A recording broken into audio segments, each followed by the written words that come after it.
Let's talk a little bit about critter protection. And by critters, we usually think of bears, but you also need to protect your food probably more often from marmots and mice and squirrels and birds and things like that. Any food and any scented products might attract animals like toothpaste and deodorant and sunscreen and things like that. Again, you have to think about whether you're trying to protect yourself from bears versus rodents.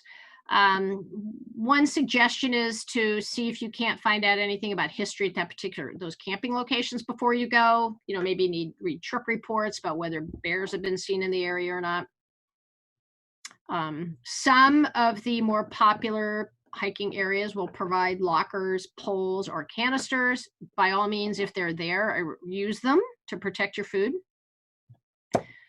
Rule of thumb is never store your food in a tent. There are some people that will argue differently, but the general rule of thumb is don't store food in your tent. I think it's kind of risky.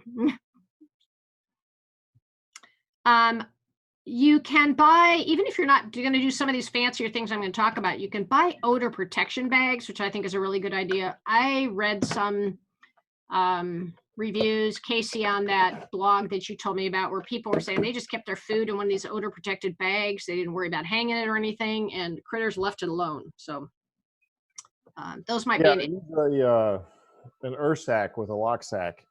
And so the Ursack has that Kevlar fibers impregnated in it. So it supposedly is rip proof even from bears. Yeah. So I'm going to talk, let's see, we're going to move on to, okay, here, thank you, Casey. I borrowed this from that blog you told me that, so I gave him credit, Andrew Skirka blog. So this talks about, and this particular author kind of argues against the traditional method, but this is what most of us do. Usually, ideally, a good idea is to hang your food someplace where a bear can't get to it.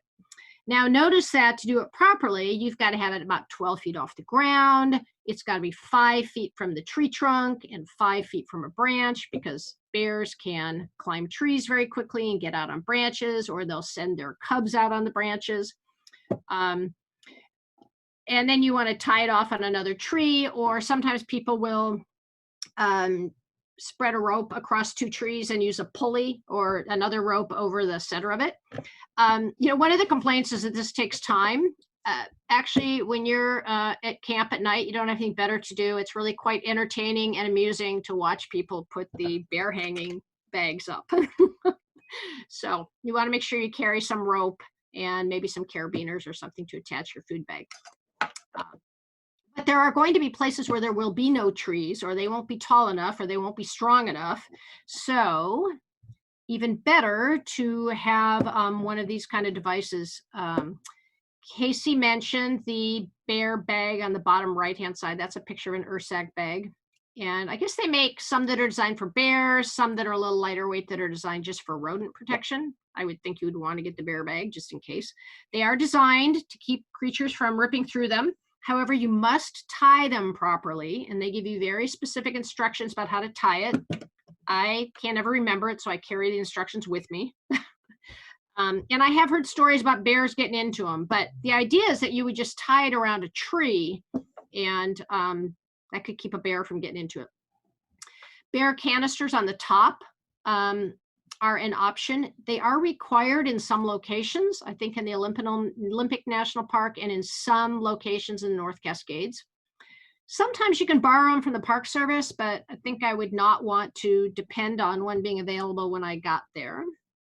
The bear canisters would be kind of heavy at 2 to 3 pounds.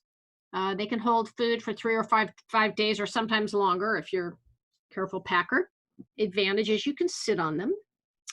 The bear or rodent bags are lighter. Again, you've got to think about the added weight of a rope and the odor protecting liner, which Casey mentioned one. That's a brand, I think the Lopsack, right, Casey? That's just a brand name.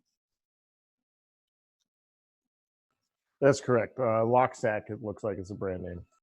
Yeah. So, but there are some different odor protecting bags you can buy, and I don't think they're that expensive. Okay, so good idea to invest in that. I bought an Ursack, and you got to put your food in something. You might as well put it in a bear bag and use that to tie your food up.